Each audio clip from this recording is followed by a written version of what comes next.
Bismillahirrahmanirrahim. Assalamu alaikum and welcome to the Harborne Islamic Study Circle, HISC Seerah session 165. It's our third session on the Battle of Mutah. A couple of weeks ago when we started the Battle of Mutah, we talked about how it started, I think, in September 629.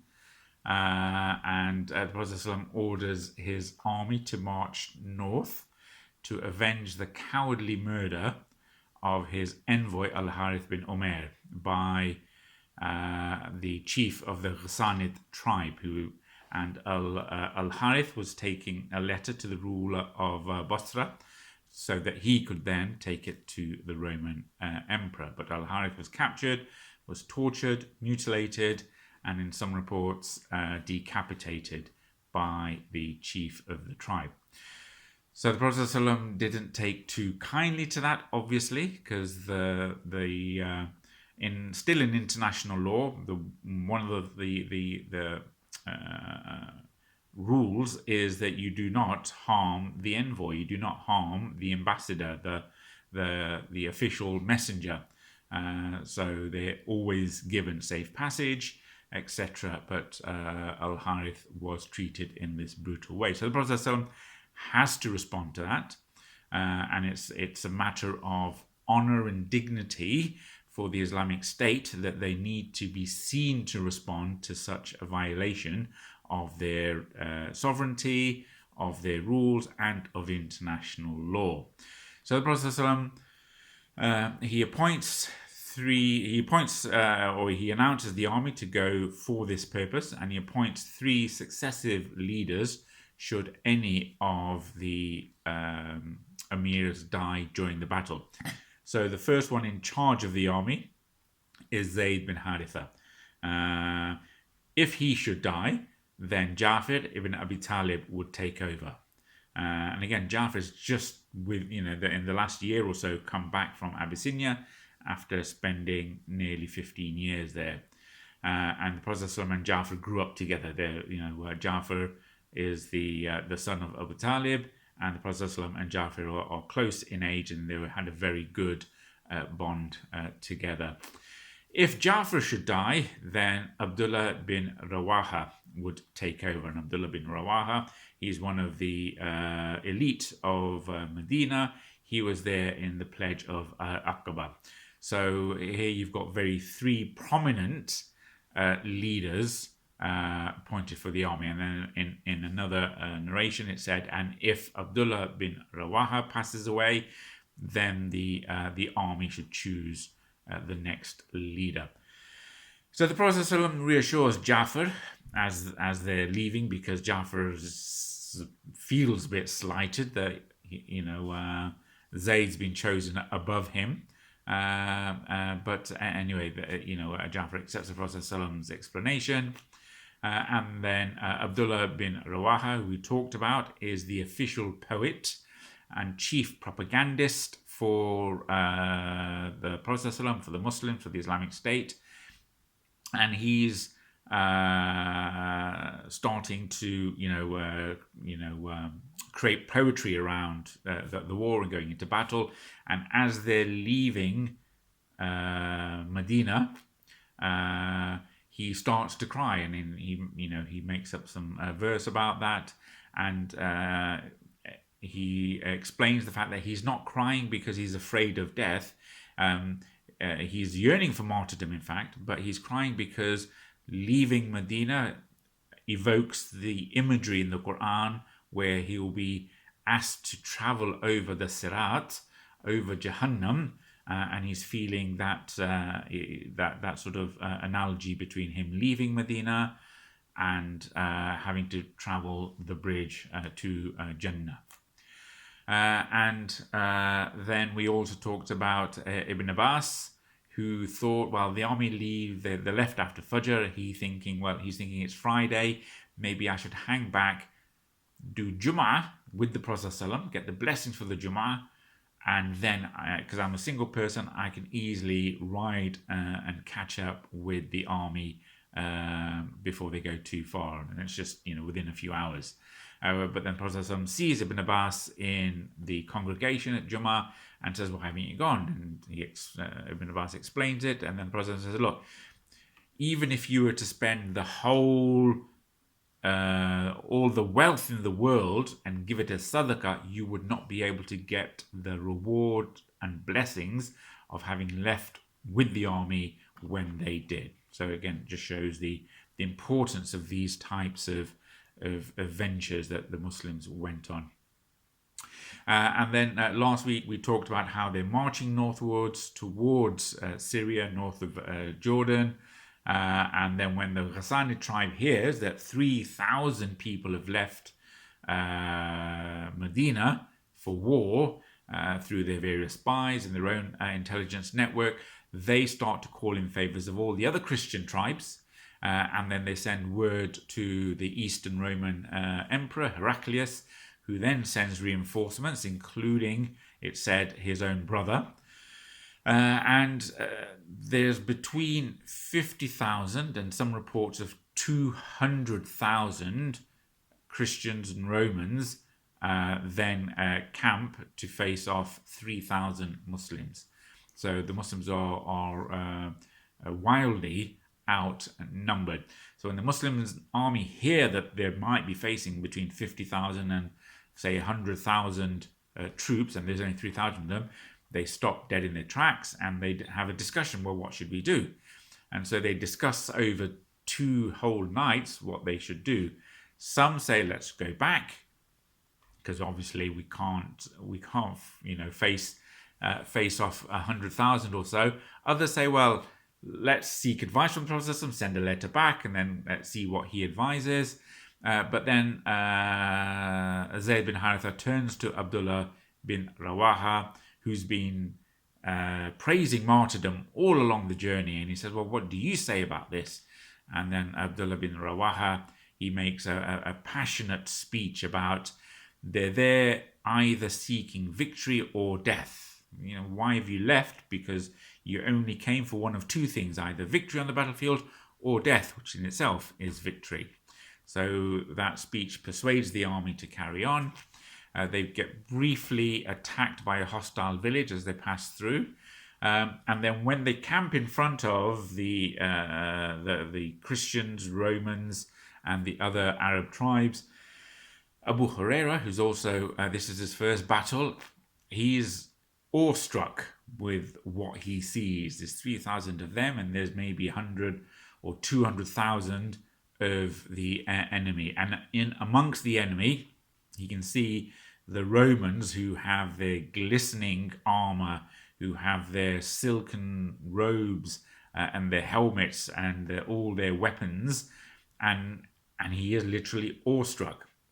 And so one of the sahabae, Thabit bin Arqam, he notices that and says to Abu Hurairah, what's the matter? Are you dazzled by what you see? And Abu Hurairah goes, well, of course, look at them and look at us. They're not a regular army. These are volunteers. And Thabit bin Arqam says, look, you weren't with us on the Battle of Badr. And Allah grants victory not through their numbers. And so just giving him advice to put things into perspective. And then we talked about how the fighting starts, and there's not many narrations around the actual battle. But Zaid bin Haritha, he's obviously the standard bearer. And then because he's holding the standard, he's target number 1 for the enemy. And so they pounce on him, they circle him, and Zaid dies whilst carrying the banner.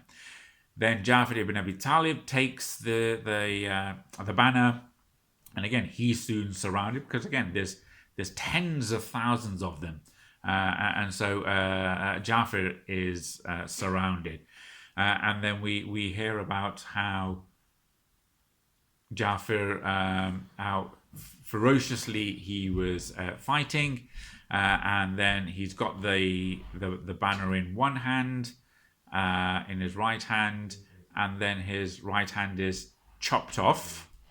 Then he grabs the banner in his left hand, and then as they're trying to fight, his left hand is chopped off.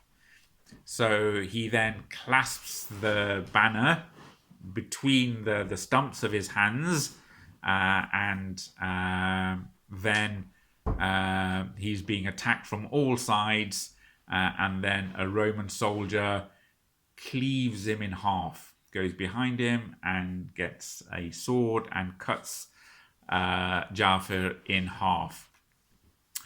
Then Abdullah bin Rawahah, he picks up the banner comes towards him, and he's been waxing lyrical about martyrdom, about jumping into the fray of battle, and now he's in charge. And just before he goes into battle, he hesitates, right? Because he realizes the gravity of what's going to happen, and he'll be facing near certain death. And then he waxes lyrical, and then he urges his soul to jump into the fray and seek what he's been dreaming of for many months. And then Abdullah bin Rawahah, he then gets killed as well, and then the banner gets retrieved and it gets brought back to Thabit bin Arqam, who we just talked about. And then Thabit, he then shouts out and gets all the Muslims to come gather around him. So they all gather around him, and then he's basically there with the banner and says, who's going to take the banner? Who's going to lead the army? So the soldiers say to him, well, why don't you lead it? You're a veteran of the battles. And he goes, I rule myself out. I'm not of that quality that I can lead the army. So they look around and all eyes fall upon one of the newest recruits to Islam, one of the newest Muslims, but a master strategist, and whose name is Khalid bin Walid. So they turn to Khalid and say, you take over. And Khalid says, well, hang on a second. I am who I am. You all know me. He's probably personally been responsible for the deaths of their brothers, their uncles, their fathers, their sons, the people in the army. So he goes, look, why do you want me to take over? And then they impress upon him that he should take over. So then Khalid takes over leadership and of the army, and that's where we left off last time. So Khalid bin Walid, as I say, he's the one who's caused a lot of damage to the Muslims at Badr, at Uhud certainly. He was there trying to. He's the one who was one of the only people who managed to jump the ditch in the Battle of the Ditch, and he's the one who tried to stop the Prophet ﷺ from getting to Makkah for Umrah just before the Treaty of Hudaybiyah. And so Khalid's now in charge of the army. So he takes a moment to reassess the situation. He knows strategically there's no way they can win. That there's, and again, he's only a few months into Islam, that they're, less than 3,000 now, facing off 100,000, if not 200,000. So he needs to think quickly about how they manage that. But obviously he's got a military brain. He's been training for this. He's the son, after all, of Al-Walid al-Mughira, who was one of the chiefs of the Quraysh. And we talked before about how Khalid and Ikrimah ibn Abi Jahl, they would be learning politics and history and religion and military tactics from when they're an early age. So he thinks, well, the main objective for him now as leader of the army is to protect the army, to preserve the army, the Muslim army, from certain destruction. So he needs to think about how he can redeploy the tactics. So what he does, we don't have much sort of stories in the books of Seerah. One of the things he's said to have done is he reshuffles the army. So he gets the people to regroup, and then he switches the flanks. He gets the right flank to go over to the left flank, and the left flank to go over to the right flank. He also then gets people from the rear flank to come and be a forward division. So they would lead a pincer charge into the Romans. So it looks as if they're increasing in number, or they've got reinforcements. So he's trying to give the impression to the Romans that they're being reinforced. So they've done a strategic pause. They've switched flanks. They've changed their armor, whatever they have, and then to confuse the Romans, because the Muslims have been on the defensive, because the Romans are the ones, it said, who charged.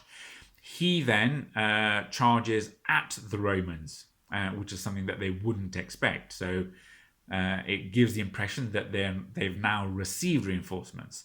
He also then strategically positions the archers to stop the Roman advance.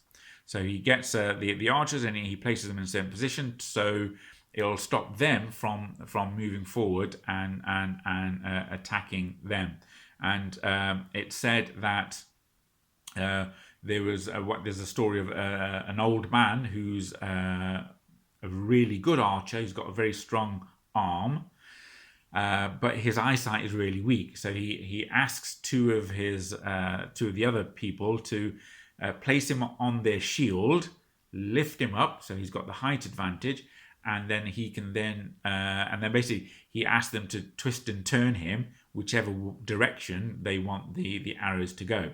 So then so that's what they've done, and then he can sort of shoot arrows following that sort of normal trajectory on basically just sort of being swiveled by these two the two people who are holding him up. So then Khalid, he's in charge of the front.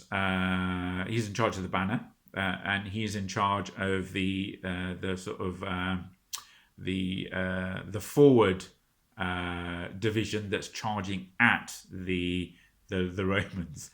And he narrates later on, I think it's in Bukhari, where he basically says he broke 8 swords fighting the Romans and the Christians of the Ghassanids. So and then in the end, it was only a Yemeni broadsword which stayed intact. So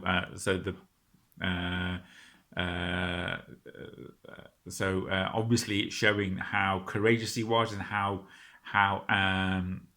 he was leading by example straight into the foray, and as I say, fighting so ferociously, sword after sword would break under his sort of fighting.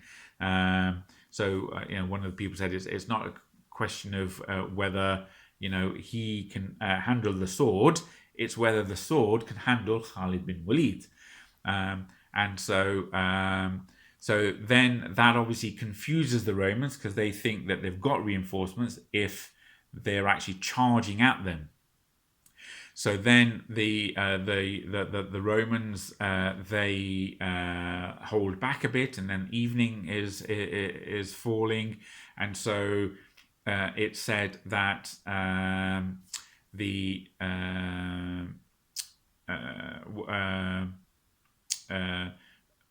they retreated so that they were outside of the archers' reach. So the Muslims, they said they took shelter behind a hill. They could still see each other, but again, it was far enough that the archers couldn't get at them. So then obviously when evening fell, they were able then to bury the martyrs, go onto the battlefield and bury the martyrs. And it said that Zaid bin Haritha, Jafar bin Abi Talib, and Abdullah ibn Rawahah, they were all buried in the same grave. So Then the next day, early morning, Khalid needed to think about, well, how do they tactically withdraw without giving the impression that they're fleeing? Because obviously, one of the rules that we get sort of told or is taught at military school nowadays is if you're on the offensive, you should have a 3-1 or 4-1 advantage over your enemy. So if they've got 1,000 troops, you should have 3,000 or 4,000 troops. But here, the scales are well tipped in the other side. And the other thing is that obviously if you're fighting and you're retreating, then and we saw this in Uhud, that could be a recipe for a complete bloodbath, because you can't defend yourself effectively whilst retreating. So if you do retreat, it needs to be done in a very tactical and strategic way. So Khalid knows this. So one of the things that he got the army to do when they woke up is obviously they've already switched sides. He got them to possibly switch again. He also sent some of the sahabae further back, right behind where they were in the far distance, and he thinned out the front line of the army. And obviously not just thinning it out, but also giving the impression that there's more of them. So you maybe stand there and you have your shields either side, so the one person can perhaps look like he's 3 people, right? So you thin out the army and sort of you give the impression that there's more of you. And then he also told the sahabi that he'd sent right at the back to basically give the impression that they're coming on horseback as reinforcements in the morning. So again, with whatever sort of things, whether they've got branches or whatever, they would whip up the sand to give the impression that armies are coming. And we've all seen those films where you've got the armies coming in the distance, and you can see the dust cloud from the hooves of the horses. So he wanted to give that impression to the Romans that reinforcements are coming, which is what the Sahabi did then. They gathered up the dust to give the impression that, and they'd do it in a sequential way, that basically a lot of reinforcements are coming to support the Muslims.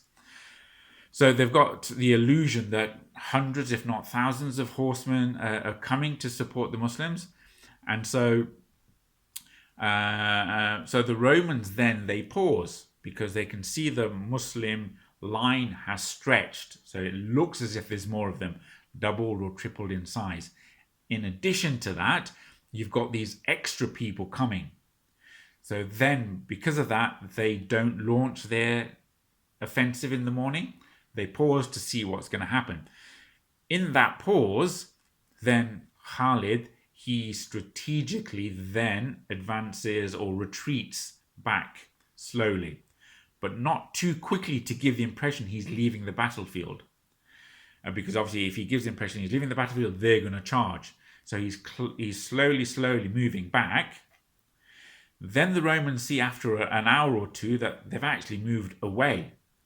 So the Romans then thinking, well, is this a tactical ploy to drag them into the middle of the desert? Because they've been fighting on the plains outside Mutah. Now they're moving away, and they're now thinking, well, are they laying a trap for them? And obviously, if they're thinking, if 3,000 of them can cause so much damage, now that they've got reinforcements, what's going to happen? And so they basically they don't attack and they don't pursue. And then Khalid bin Walid, he uses that pause to basically then be able to safely take the army away and retreat. And so that's essentially the end of the Battle of Mutah. So they had the fighting for the one day, and then Khalid successfully manages to tactically withdraw the army without, being overrun or annihilated or captured, etc., etc. And of the 3,000 that came in the army, it said that maybe only 15 or 20 Muslims actually died. So the actual, and 3 of them were the umara, the emirs of the army. So we don't know how many of the Romans and Christians were killed, but we can assume even with Khalid breaking 8 swords, he'll have done some damage with that. So you've of the 3,000, maybe 15 to 20 died. So that's less than half of 1% of the army. So clearly, they did okay in numerical terms, considering 3,000 are facing off 100,000, or some reports say 200,000. So then the Muslims, Khalid bin Walid, he retreats, and then as they pass back the way they came, they passed the village that had been that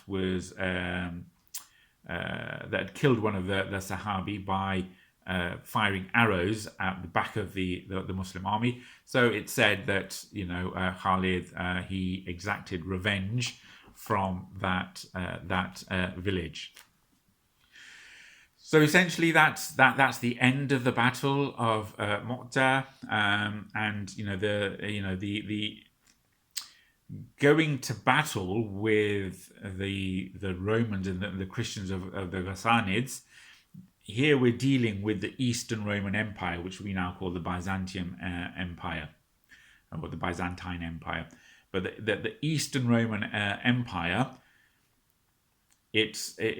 by going to war with them, you are sending a message to them, and it's not something that can be undone. So you're actually, by attacking the Christian tribes and the Romans, you are now essentially declaring war on the Romans. So it's not something that you can roll back and apologize for. So this was a brave, important, strategic move by the Prophet ﷺ. He had to obviously defend the honor of the Muslims and avenge the death of Al-Harith. But he also needed to send a message that don't mess with us, but also to the Romans to say, you guys are next. We're going to wrap up unifying the Arabian Peninsula, and then we're going to come after the others.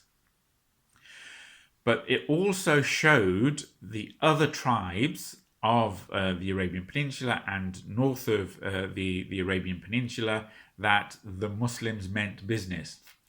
It gave evidence to all these other tribes that Allah was backing the Prophet ﷺ, was backing the Muslims, because obviously the news would have spread far and wide that 3,000 Muslims faced off, let's say 100,000 of the Ghassanids and the Romans, or if not 200,000, and they lived to tell the tale.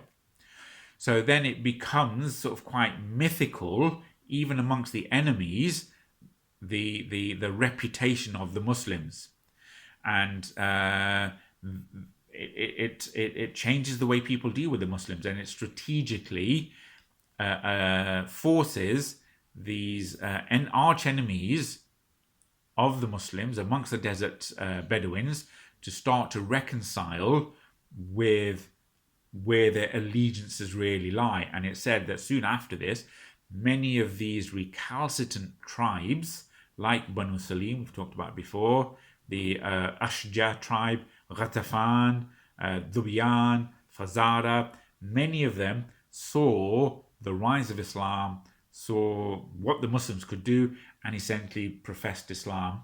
And this was partly due to what the Muslims were doing, including here at the Battle of Mutah.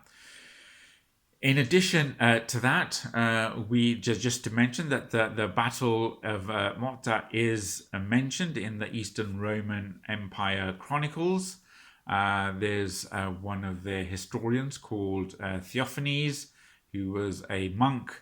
He mentions the Battle of Mutah in his chronicles of the Arabs. He died, I think, 828, so about 200 years in the Christian era after the Prophet.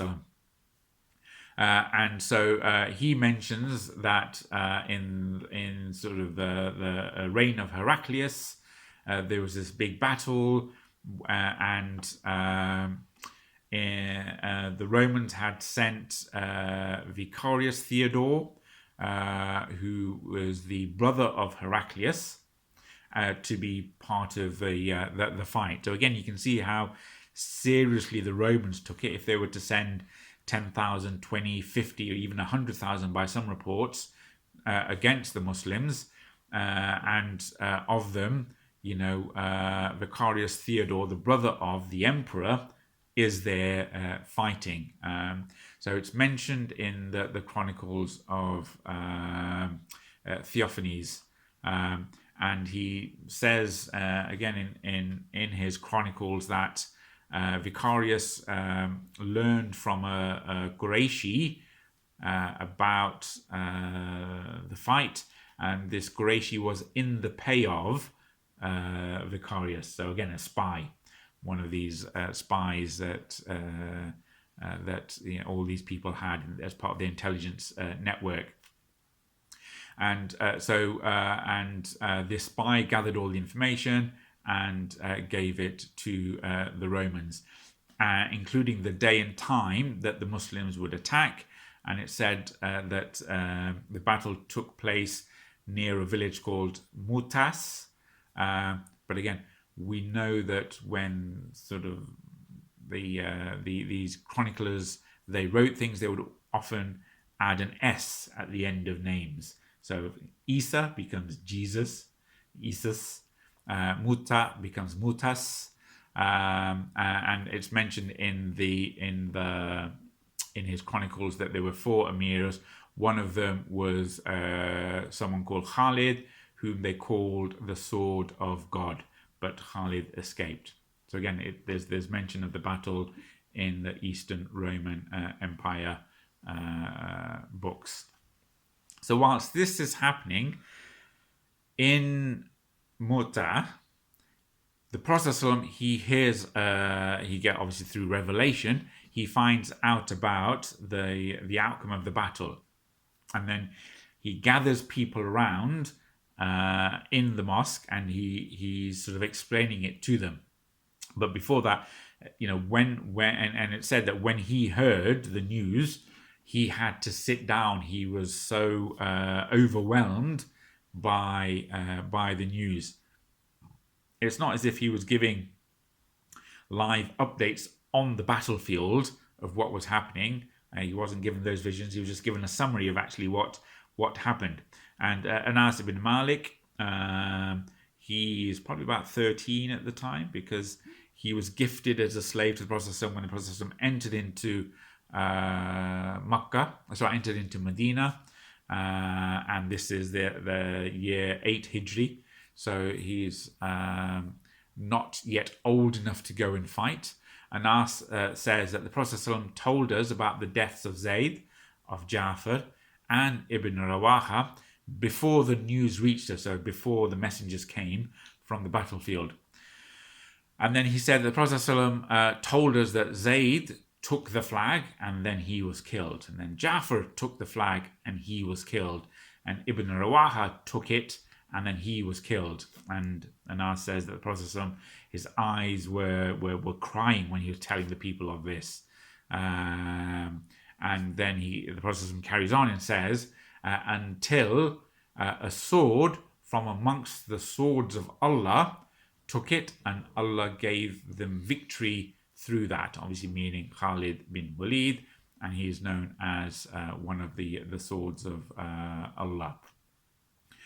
So another narration is that when Aisha narrates that when the news of the deaths of Zayd and Jafar and Ibn Rawahah came, the Prophet sat down with grief, grief was clearly visible on him. And again, some of us have been in that situation where you hear some really heavy news, traumatic news, you sit down, and sometimes when you're breaking bad news to people, you say to them, do you want to sit down first?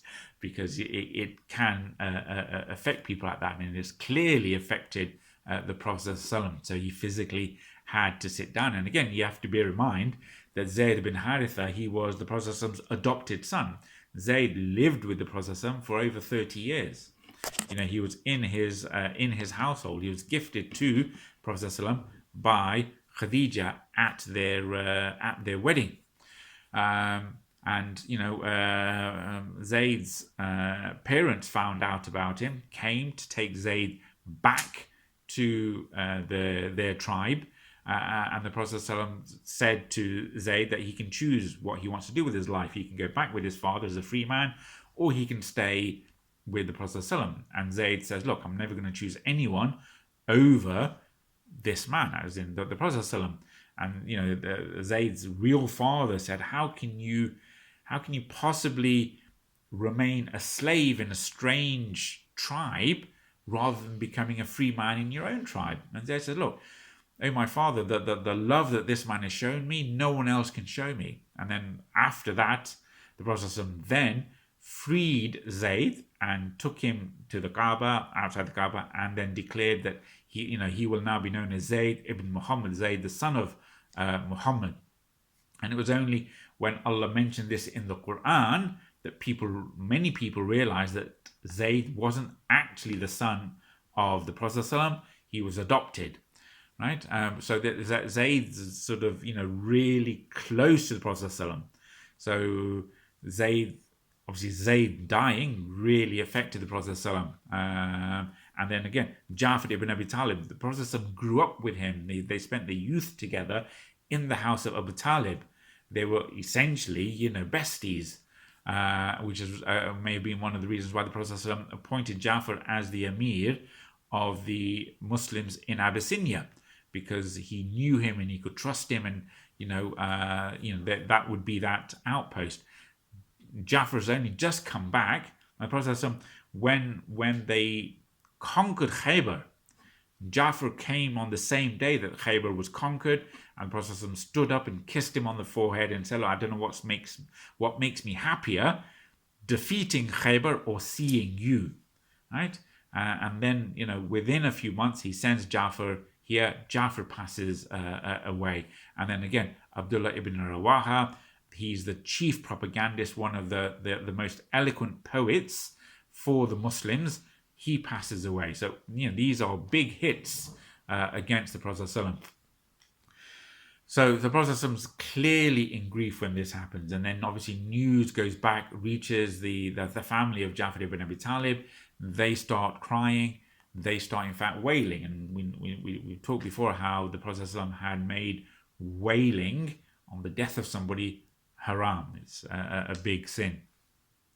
But then you've got the family of Jafar. They're wailing, they're crying. And then there's one relative who then comes from that, because obviously there's news is spread through Medina, and that's affecting lots of other people. And so there's a relative that comes from the house of Jafar. He comes to the Prophet ﷺ, who's still clearly, grieving, and he says that the women of Jafar are crying. So Aisha narrates this. So the Prophet ﷺ then says to him, well, go back and tell them to stop crying. What else can he say? Right? So this poor young lad, who's obviously one of the relatives of Jafar, he can't handle the crying and the wailing. He knows it shouldn't happen. So he goes back. Short while later, he comes back to the Prophet and says, look, they're not listening to me. The Prophet ﷺ commands him again, tell them to stop.